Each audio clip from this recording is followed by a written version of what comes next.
दोस्तों इस लेक्चर में हम बात करने वाले लिवर ट्यूमर के बारे में। ट्यूमर वाला सेक्शन है, 2-3 लेक्चर हमारे ट्यूमर के रहेंगे। लिवर के केस में नॉर्मल सर्जरी में एक्सप्लेन नहीं कर रहा हूँ क्योंकि हकीकत में ज़्यादातर चीज़ें जो है वो मेडिकल वेलफेयर से रिलेटेड है।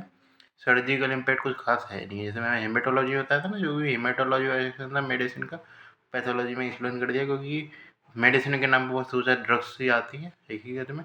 जब मैं हकीकत में कीमोथेरेपी पढ़ाऊँगा तब एक तरीके से उसको बता दूँगा। जी, तो हम आते हैं तरीके से हेमेंजियोमा पे। हेमेंजियोमा से हम नाम समझ लिवर हेमेंजियोमा से कि जो वो एक तरीके से ट्यूमर किससे राइज है, हमारा ये कहते हैं वेस्कुलर सिस्टम से। ये तो या तो एक तरीके कैपिलरी से हो सकता है या फिर कैवर्नस से राइज हो सकता है ये। जिसमें ये जो है ना, सबसे पहले इसकी बात करें तो इसका नाम मोस्ट कॉमन ही होगा। ये मोस्ट कॉमन बिनाइन ट्यूमर होता है हकीकत में लिवर का। जितने भी हैं इस टाइप के जो बिनाइन ट्यूमर होते हैं लिवर के, वो हकीकत में फीमेल में कॉमन होते हैं क्योंकि वो ओसीपी वगैरह ले रखी होती है। तो उससे हम ये है कि इसमें एसोसिएट होते हैं ये चीज़। इसमें ये ज़्यादातर जो होते हैं हमारे लिवर ट्यूमर वगैरह बेनाइन ट्यूमर, वो एसिम्टोमेटिक होती है मैक्सिमम। तो सबसे ज़्यादा वाला भी मैक्सिमम तरीके से एसिम्टोमेटिक, कोई परसेंटेज 10% से ज़्यादा किसी में भी सिम्टम नहीं दे, किसी में भी सिम्टोमेटिक नहीं होता, मतलब ज़्यादातर एसिम्टोमेटिक होते हैं। ये याद रखना ना, सिम्टम दिखाएंगे भी तो एब्डोमिनल पेन से दिखाएंगे, एब्डोमिनल पेन डिस्कम्फर्ट ऐसे पे दिखाएंगे। और इसमें एक तरीके से एक सिंड्रोम होता है कैशबैक मिट सिंड्रोम। कैशबैक मिट सिंड्रोम में क्या क्या रहता है कि इसमें इधर कोएगुलोपैथी होती है, कमजोर कोएगुलोपैथी। उसमें क्या क्या फीचर होते हैं हमारे, एक तरीके से प्लेटलेट ट्रैपिंग हुई, जैसे कोएगुलोपैथी से सवाल आया ना, कोएगुलोपैथी हुई, कंजप्शन होगा, कोएगुलोपैथी, थ्रोम्बोसाइटोपेनिया होगा, प्लेटलेट ट्रैपिंग हुई, उसके बाद माइक्रोएंजियोपैथी, ह्यूमैटिक एनीमिया हो गया। ठीक है, ये चीज़ देखने पे थे। तो एक तरीके से वेस्कुलर ट्यूमर है तो इन्वेस्टिगेशन में हम पे ये ध्यान रखना है, इसमें हम वो बायोप्सी तो करेंगे क्योंकि इसमें वेस्कुलर इंजरी होती है, बायोप्सी कॉन्ट्राइंडिकेटेड होती है। जितने वेस्कुलर ट्यूमर होते हैं बायोप्सी कॉन्ट्राइंडिकेटेड होती है, ठीक है। तो उसमें एमआरआई करते हैं। एमआरआई पे क्या देखने मिलता है, पेरिफेरल नोडुलर एनहांसमेंट देखने मिलता है। इसमें ये चीज़ है ना, स्टेज में पहले पहले तो कुछ नहीं मिलेगा, एकदम सेंटर ऑफ एरिया वो पेरिफेरल नोडुल से मिल जाएंगे। तो वहाँ क्या पूरा एक तरीके से एरिया नॉर्मल घेर लिया जाएगा। ट्रीटमेंट ऑफ चॉइस क्या रहेगी, या तो आप एंजियो एम्बुलाइजेशन कर दिए, वेस्कुलर ट्यूमर का बताते हैं एंजियो एम्बुलाइजेशन। हालांकि इसमें जरूरत पड़ती ही नहीं क्योंकि सिम्टम आते नहीं है, कि सिम्टम आ रहे हैं तो हकीकत में एंजियो एम्बुलाइजेशन कर देते हैं, या फिर हो सकता है क्या करते हैं हम यूनिकुलेशन करते हैं। एंजियो एम्बुलाइजेशन पे यूनिकुलेशन कर देंगे, उसको हम निकाल के बाहर कर दो हकीकत में, और क्या कीजिए। फिर उसका अगला आता है हमारा focal neoplasia. Focal nodular neoplasia, focal nodular neoplasia क्या कहते हैं, बिनाइन ट्यूमर ही होगा ये। सेकंड मोस्ट कॉमन होगा, पहला मोस्ट कॉमन बात कर सकते हैं। तो इस तरीके से ज़्यादा जानते हैं ओसीपी से रूट से जो है फीमेल में होता है मोस्ट कॉमन। क्लिनिकल फीचर में बताते हैं एसिम्टोमेटिक होते हैं मैक्सिमम। तो ये इन्वेस्टिगेशन इसमें CCT जाती है। इसमें पिछला वाला केस है उसमें भी CCT 3 इन्वेस्टिगेशन ऑफ चॉइस रह सकती है, लेकिन कर सकते हैं, मतलब इस तरीके से CCT। लेकिन MRI को माना जाता है आज की तारीख में, उसमें एक तरीके से CCT होती है। बाकी ज़्यादातर केस में ज़्यादातर CCT यदि इन्वेस्टिगेशन यदि आपसे पूछेगी बिनाइन ट्यूमर के लिए इन्वेस्टिगेशन क्या रहेगी, तो आपको CCT ही फोकस करना है। यदि जनरल लाइफ भी में पूछा जाएगा तो उसमें भी लगभग CCT में भी वो फाइंडिंग मिल जाती है जो हमें MRI पे मिलनी चाहिए ये। तो इसलिए इसमें इन्वेस्टिगेशन CCT होती है।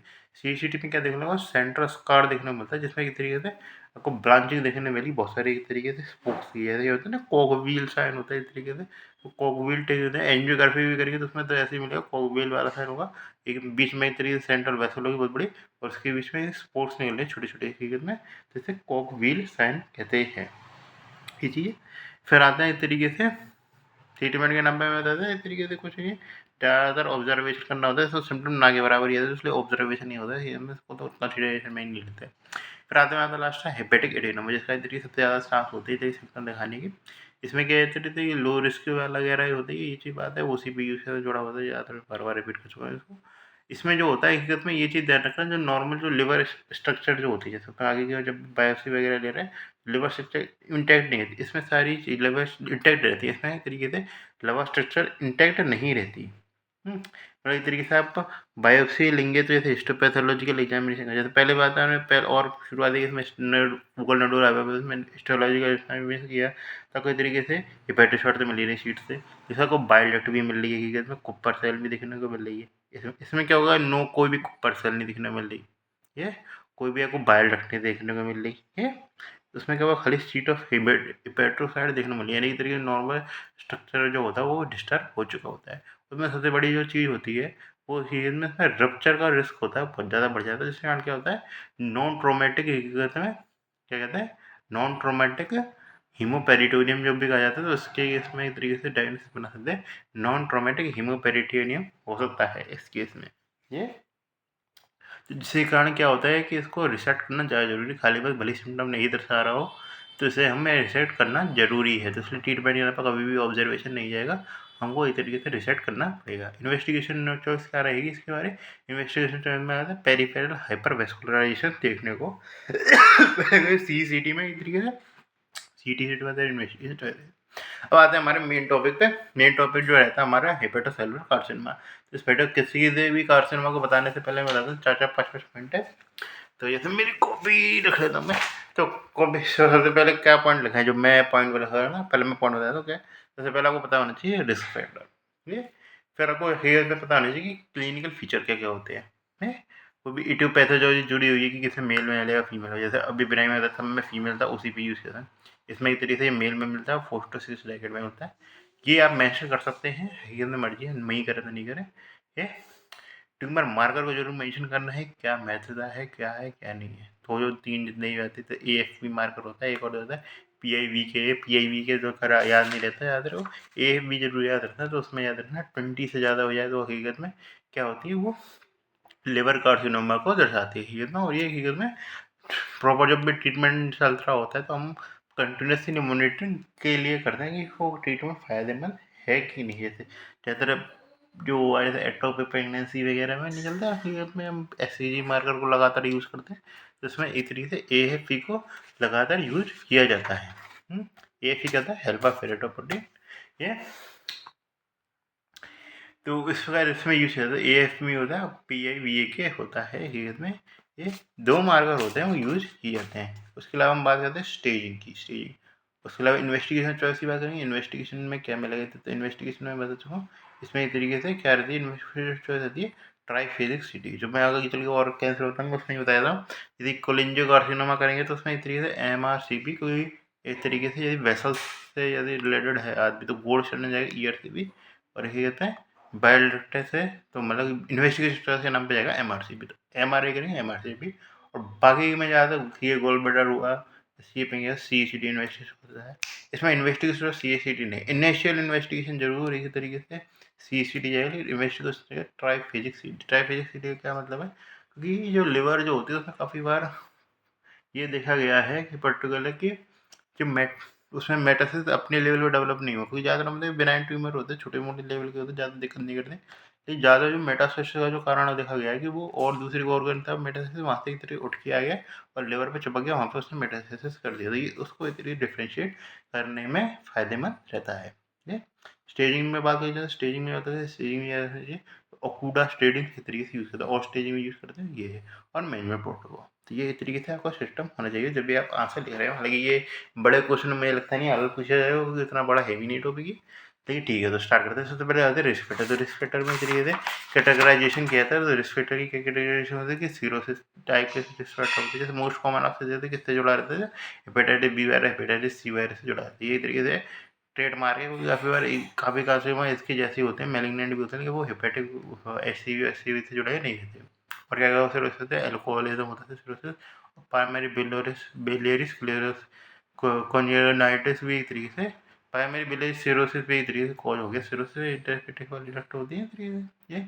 उसके अलावा कहते हैं मेटाबॉलिक डिसऑर्डर में। मेटाबॉलिक डिसऑर्डर में क्या हुआ, इस तरीके से सीधे याद आता था क्या, दो डिसऑर्डर पता होगा, विल्सन डिजीज और हेमेटोकम्बोटस, ये पता होगा। बाकी और याद रखते थे तो जी से अल्फा-1 डेफिशिएंसी और ग्लाइकोजन स्टोरेज डिसऑर्डर, ये याद रखते हैं।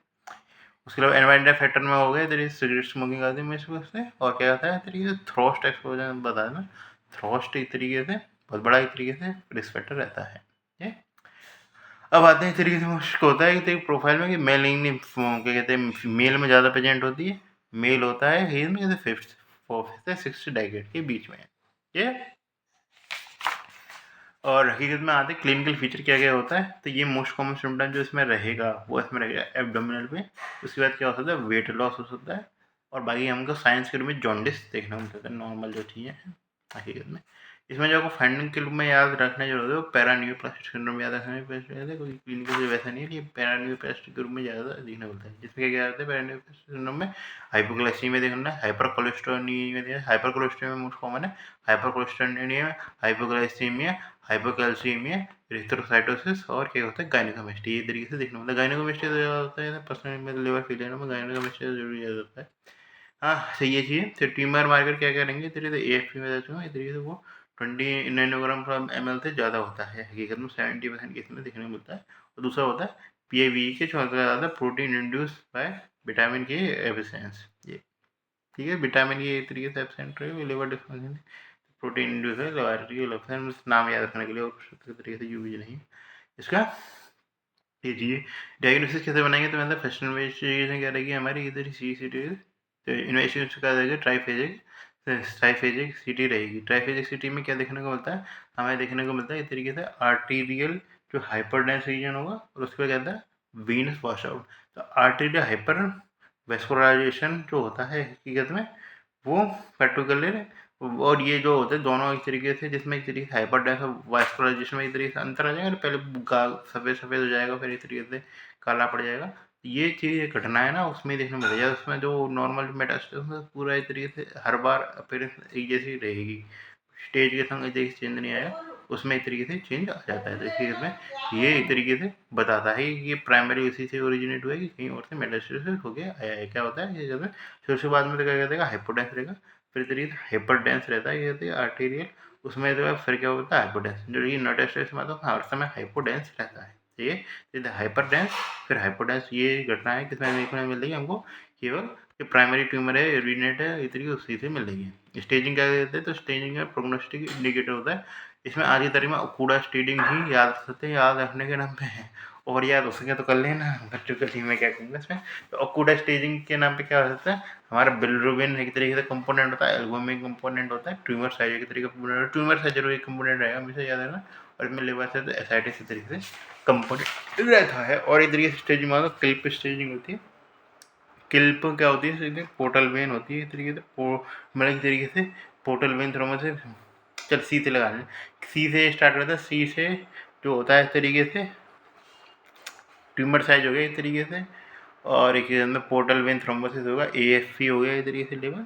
और क्या होता है इसमें चाइल्ड पुगे स्कोर होता है, चाइल्ड पुग स्कोर, चाइल्ड पुग स्कोर के क्या क्या पॉइंट होते हैं एक से बताऊँ तो चाइल्ड पुग स्कोर के रीजन में क्राइटेरिया होता है ये तेरी एंसेफेलोपैथी, एसाइटिस, बिलिरुबिन, एल्बुमिन, तो उसके अंदर ही आ जाता है। ये तो बहुत लंबा क्राइटेरिया चला जाता है। ये जो इस तरीके से ये चीज़ तो ये थी में ज़्यादातर इटालियन का आ जाता है, तो ये इटालियन वाला सिस्टम है। तो इसमें आता है इस तरीके चाइल्ड पुग स्कोर में एंसेफेलोपैथी यूज़ करते हैं, और क्या कहते हैं इस तरीके से एसाइटिस यूज़ किया जाता है चाइल्ड पुग स्कोर में। एक सेकंड लिख लेता हूँ मैं। चाइल्ड पुगे स्कोर में एंसेफेलोपैथी यूज़ करते हैं, एसाइटिस यूज़ करते हैं, बिलिरुबिन और एल्बुमिन और प्रोथर्मिटाइन, ये 5 इंडिकेटर रहते हैं। तो वहाँ आता है तेरे लास्ट ही होती है मैनेजमेंट के नाम पे। तो मैनेजमेंट के नाम पे एक तरीके में ये पता लगाना होता है कि कहते में रिसेप्टेबल है कि नहीं है, यानी कि इस तरीके से आसानी से निकाला जा सकता है कि नहीं निकाला जा सकता है। रिसेप्टेबल का मतलब ये नहीं है कि पर्टिकुलर मतलब एक तरीके से आसानी निकाला जा सकता है, नहीं निकाला जा सकता है। तो उसमें ये चीज़ देखना यदि अनरिस्ट्रिक्टेबल है, यानी कि हम कुछ नहीं कर सकते उस केस में, तो हमें क्या करना पड़ेगा इस तरीके से पैलिनेशन क्या होता है, कंजर्वेटिव मैनेजमेंट होगा। कंजर्वेटिव मैनेजमेंट का नाम पे क्या होगा, पेन रिलीफ देंगे, जैसे सिम्टोमेटिक रिलीफ देना होता है। उसके लिए क्या क्या यूज़ करते हैं हम, एथेनॉल यूज़ करते हैं, IV परक्यूटेनियस, याद रखना सारी चीज़ें तरीके से परक्यूटेनियस चलिए, परक्यूटेनियस एथेनॉल इंजेक्शन यूज करते हैं, percutaneous acetic acid injection use कर सकते हैं। ये अब हम हकीकत में ये चीज़ तो हमने यूज़ कर ली पेन रिलीफ के लिए, लेकिन हमें और कुछ भी तो करना चाहिए, रिसेक्शन नहीं कर सकते, कुछ और प्रयास कर सकते हैं। तो इस तरीके से उसमें आता था रेडियो फ्रिक्वेंसी एब्लेशन कर सकते हैं, माइक्रोवेव एब्लेशन हुआ, या क्या कहते हैं इस तरीके से क्रायो एब्लेशन कर सकते हैं। तो ज़्यादा जितने भी एब्लेशन है वो इस तरीके से आ जाते हैं। उसके अलावा क्या होता है ट्रांस आर्टेरियल कीमो एम्बोलाइजेशन, जिसमें क्या होता है जैसे हमने जो है एम्बोलाइजेशन कर दिया और इस तरीके से उसकी ग्रोथ थी वो ही एक तरीके से रोक दी। तो इस तरीके से क्या हुआ ट्रांस आर्टेरियल ये तरीके से कीमो एम्बुलाइजेशन कर दिया। ये इसमें इस तरीके से याद रखना कीमोथेरेपी एजेंट यूज किया जाता है इसके लिए कौन से सिस्प्लेटिन और डॉक्सोरुबिसिन इस तरीके से यूज़ किया गया, कीमोथेरेपी यूज़ कर रहे हैं तो इस तरीके से इसमें क्या होता है, कीमोथेरेपी एजेंट यूज़ किया जाता है और हेपेटिक आर्टरी को हकीकत में ब्लॉक किया जाता है, जिससे सर्वाइवल एडवांटेज प्रदान करती है। मतलब कीमोथेरेपी एजेंट के तैयार करते हैं कौन से, सिस्प्लेटिन और क्या कहते हैं, डोक्सोरुबिन्सिन, इस तरीके से यूज किए जाते हैं ट्रांस आर्टेरियल कीमो एब्लेशन से। ये तो यदि डिस्टेंट मेटास्टेसिस हो गया मान के चलो, तो हम ड्रग्स यूज़ करेंगे तो कौन कौन सी ड्रग्स यूज़ कर सकते हैं, तो उसमें आती है हमारी इमाटिनिब यूज़ की जा सकती है, सुमिटिनिब और रिगोफेनिटिनिब। उसके अलावा लेपाटिनिब और गेफिटिनिब एक तरीके से यूज की जाती है।